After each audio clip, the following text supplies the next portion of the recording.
education is a powerful social vaccine for young women. It always has been. And we've seen it act as a kind of health vaccine as well. What we've seen across sub-Saharan Africa is that there's still a problem here. There's been a lot of focus on primary education, but across sub-Saharan Africa, 4 million girls compared to 2 million boys will never set foot in a classroom, and especially not make it through secondary education. Yet we have seen, regarding the HIV epidemic, how important secondary education is.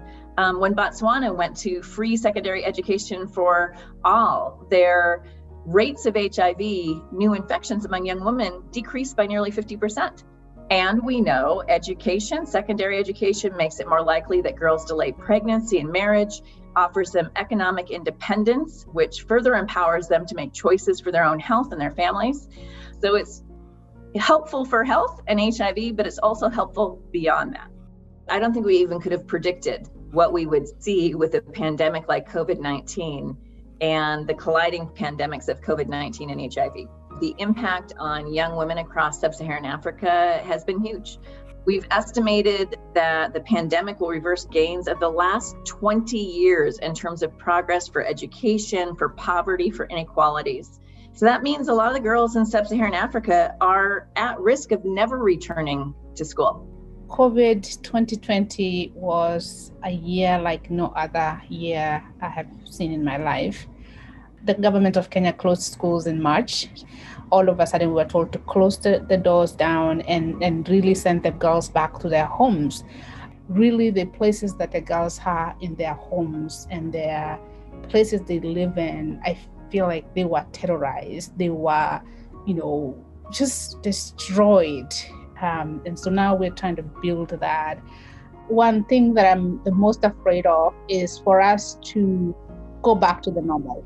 It was never a normal for girls, and there was never a normal for women who are being abused.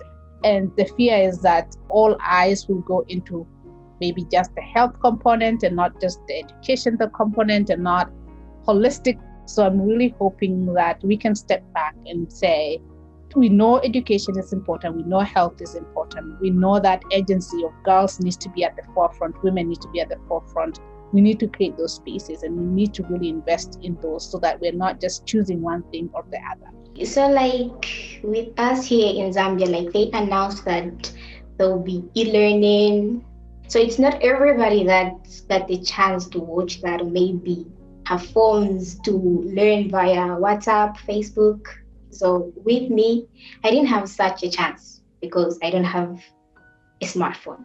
They'll try to blackmail me, telling me that I should have sex with them, sexual intercourse, and then they'll give me something in return, a phone.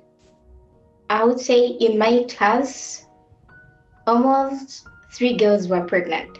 It's really bad, so to say. It's really bad because they won't get a chance to learn. Being in school, it's very important. Having a grade 12 certificate is very important. You get to have opportunities to get any job that you want, to fight for your dreams, to achieve all your goals. If you get to have HIV, then your dreams will be shattered. We have big dreams. We need to achieve as girls. We need to show men that we can also do it. Whereby if we get to be educated, we'll learn to stand for ourselves.